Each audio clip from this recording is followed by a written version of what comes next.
Dear students, welcome again to this session. In today's lecture, we will discuss the taxonomy and diversity of the family Caryophyllaceae. The family Caryophyllaceae is commonly known as the pink family. This family derives its name from the word carnation, meaning clove-leaved, which is the showest member of the family. The family includes some of the most important ornamental plants and cut flowers, particularly the species of dianthus, which include the carnation, pink, sweet william, etc. The family Caryophyllaceae has certain distinguishing characters.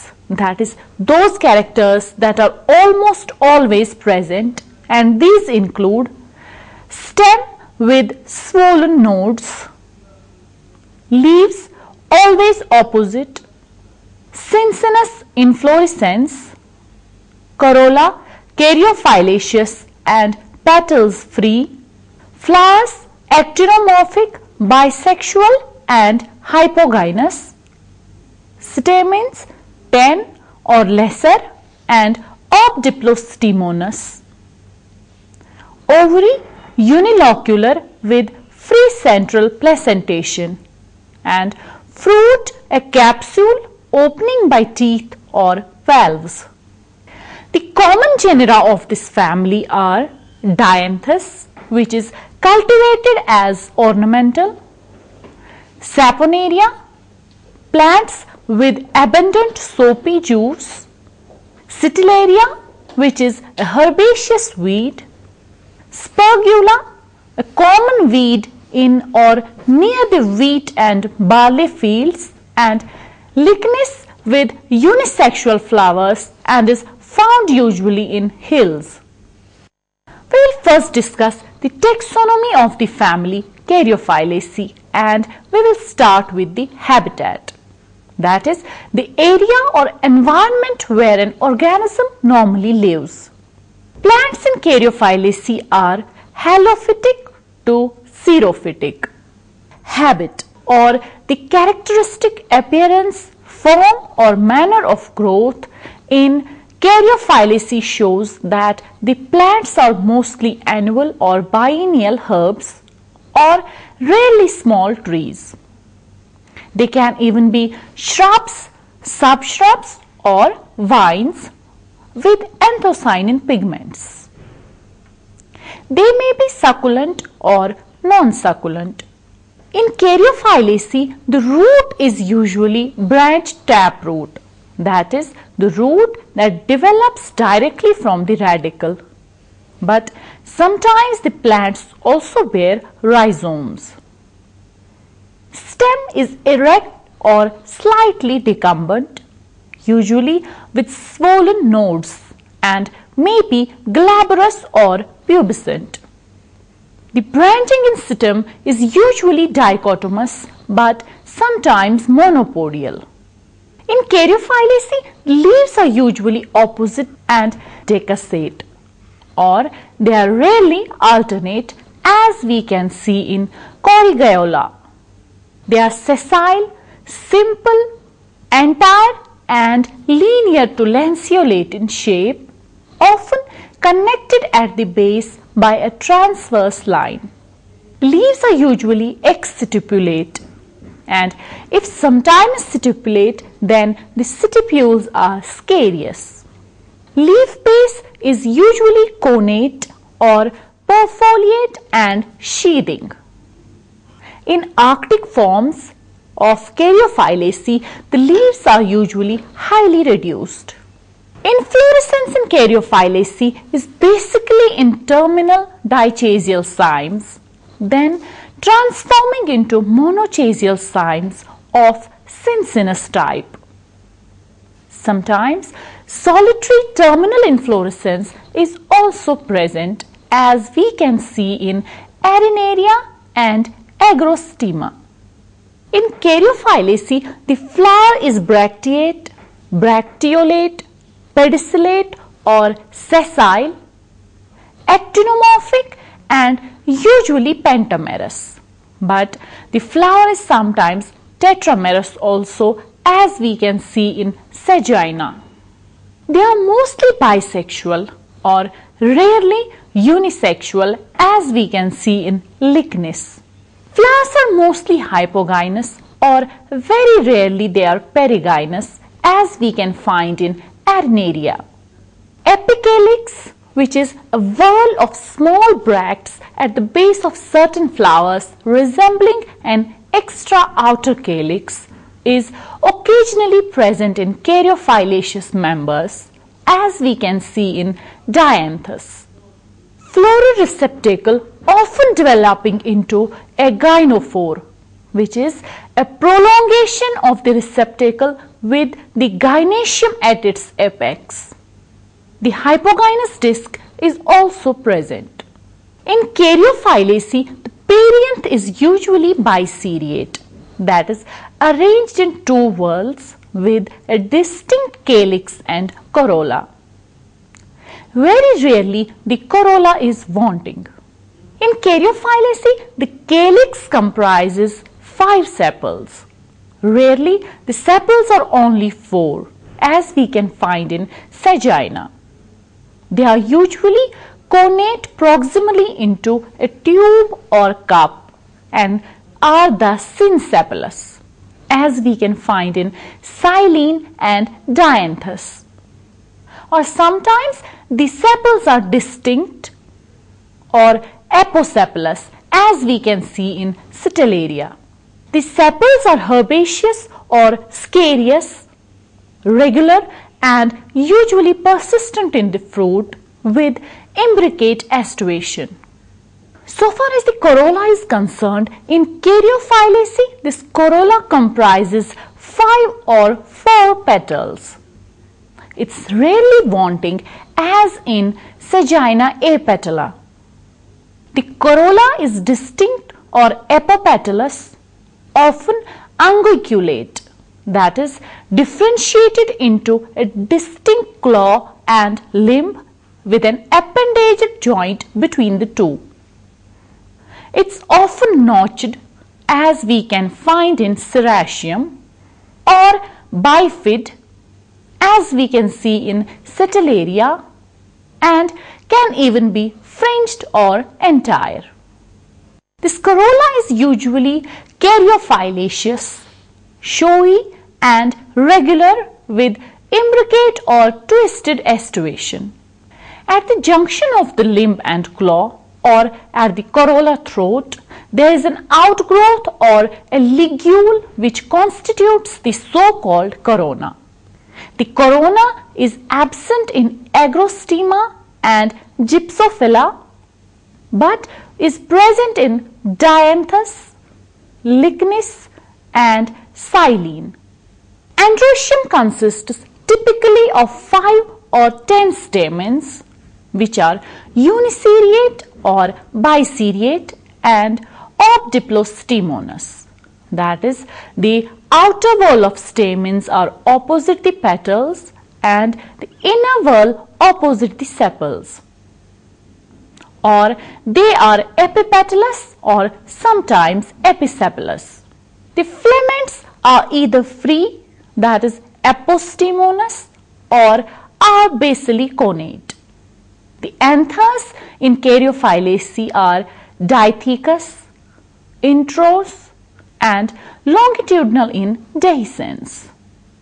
Staminodes, or the sterile stamens which sometimes resemble the petals, are usually absent in Caryophyllaceae but sometimes present in some genera like Arneria and Citalaria.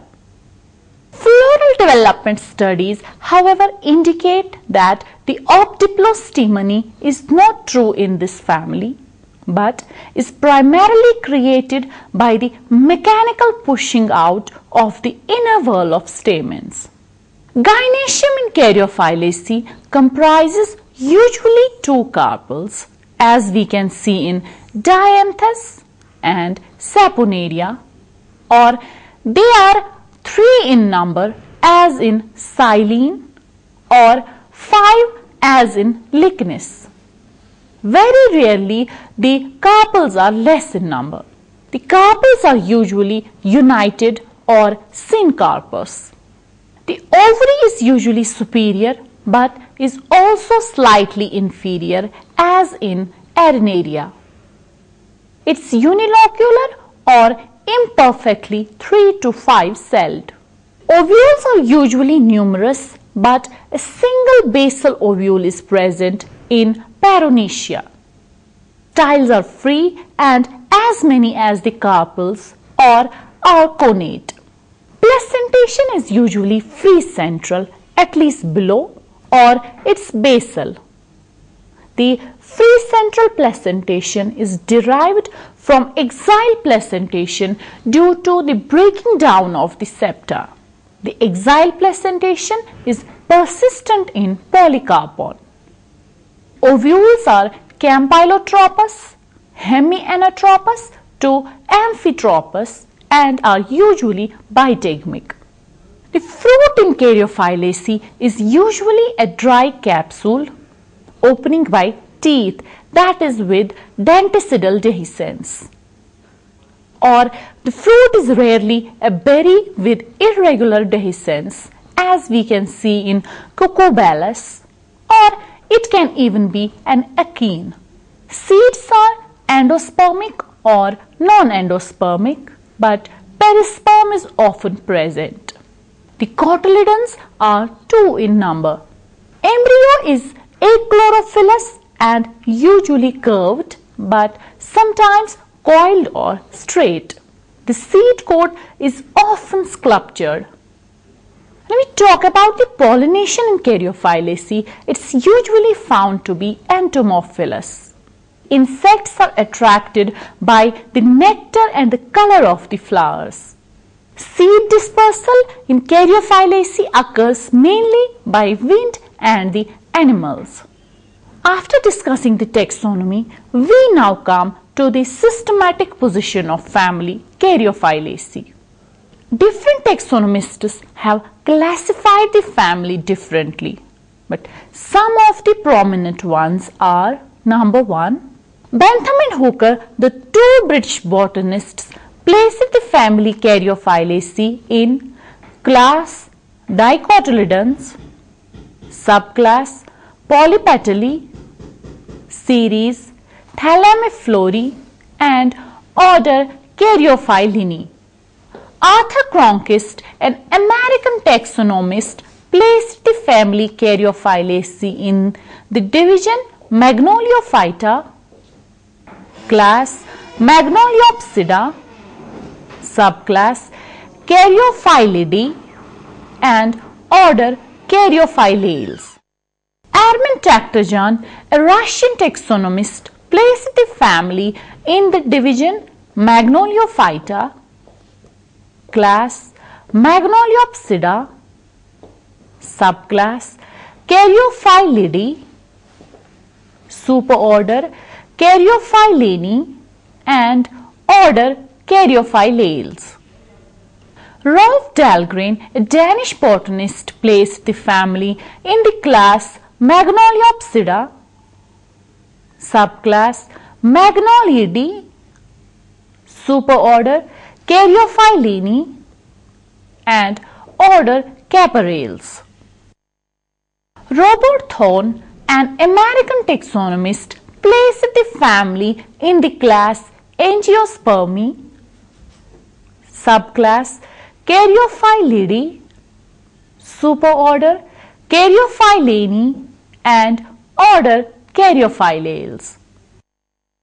Angiosperm phylogeny group, a large collaborative group of taxonomists led by Peter Stevens, placed the family in APG second of core eudicots and order Caryophyllales.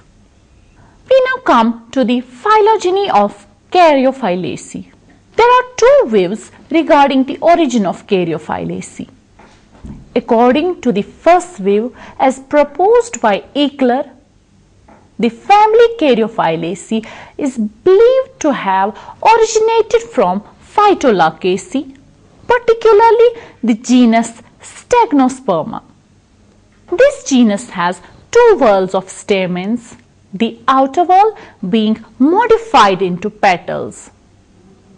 This view is supported by Pax, Wettstein and Rendell. The second view, proposed by Vernham, however, believes the origin of family Caryophyllaceae from a Rennallian ancestor. This view finds support from Bessie, Hutchinson and Cronquist. The family in turn is thought to have given rise to Amaranthaceae or Ctenopodiaceae. Dixon suggested the origin of Caryophyllaceae from geraniales. His hypothesis was primarily based on the floral anatomical studies. We will now talk a little bit about the division of the family Caryophyllaceae. Pax divided the family Caryophyllaceae into two subfamilies. Number one is the Alsinoideae. The main characteristics of this subfamily are sepals free, petals usually short, flowers often perigynous and ligule absent. Examples of this subfamily include Spergula and Citalaria. This subfamily includes 6 tribes, which are Alsinae, Spergulae, Polycarpae, Paroniaceae, Scleranthae and Pteranthae. Second subfamily is the Silenoideae. The main characteristics of this subfamily are sepals fused, petals usually long clawed, flowers hypogynous and ligule often present. The examples are Dianthus and Lychnis.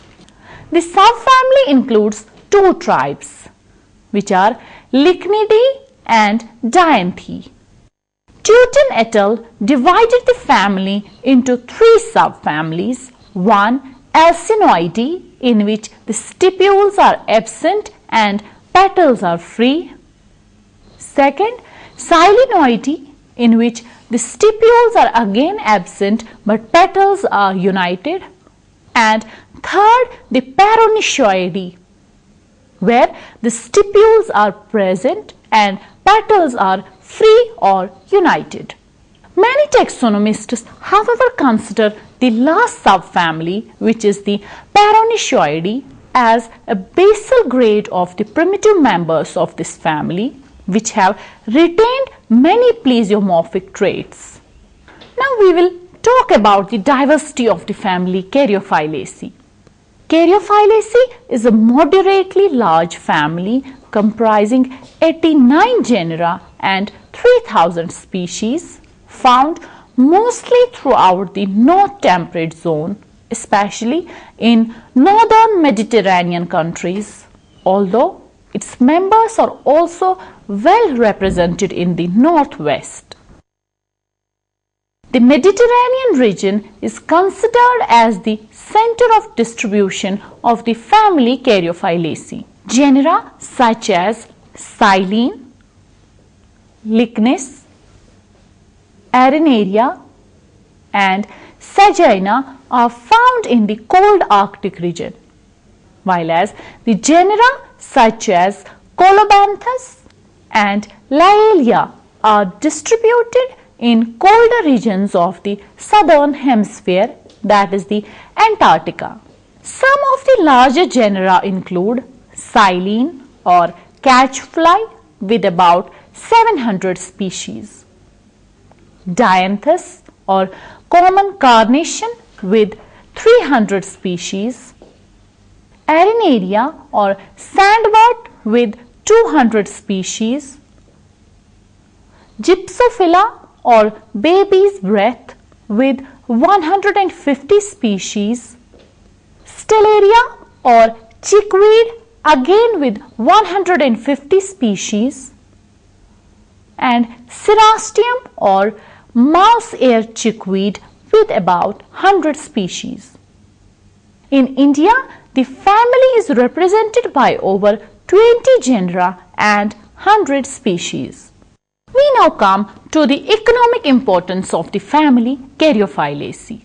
The family is not of great economic importance. However, some of the economic uses of family are: number 1, the medicinal value. Several species of Caryophyllaceae are medicinally important, and some of these include Dianthus caryophyllus, which is used as cardiac and nerve tonic and also as an antiseptic. Dianthus anatolicus is used in intermittent fever.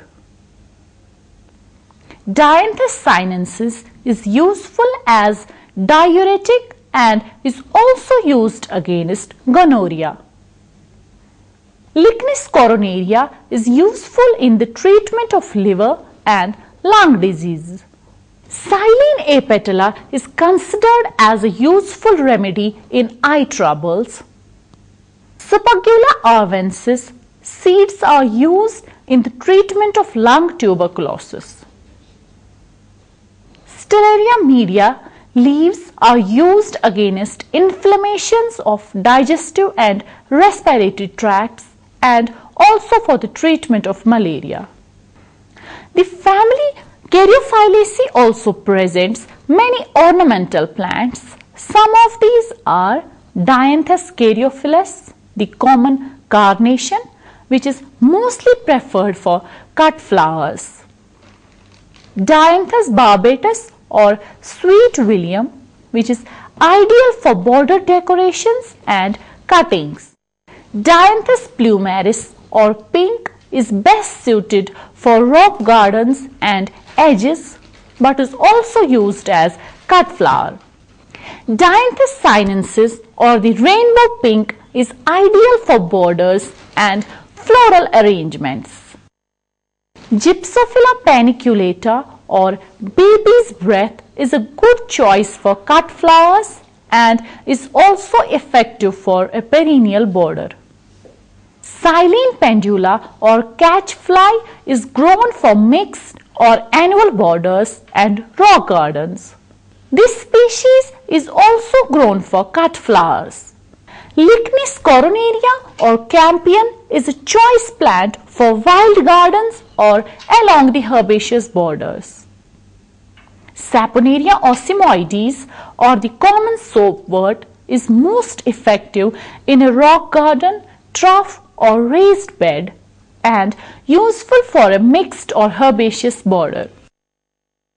Serratium tomentosum or the mouse ear chickweed is suitable for border fronts or rock gardens. Many species of this Caryophyllaceae family provide us with the fodder. Spagula arvensis and many other species of this family are used as fodder for cattle. Some species also find their use in the industry as well. The flowers of Dianthus caryophyllus are used to obtain perfume. Also, the roots of many species of Saponaria, Gypsophila, etc.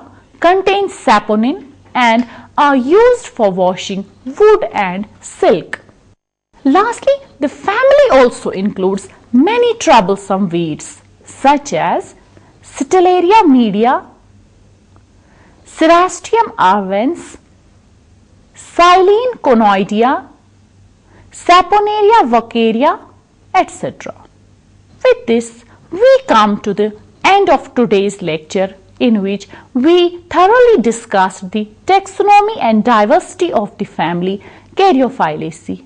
We hope after watching this lecture, you will be able to correctly identify and distinguish the members belonging to the family Caryophyllaceae. Thank you very much.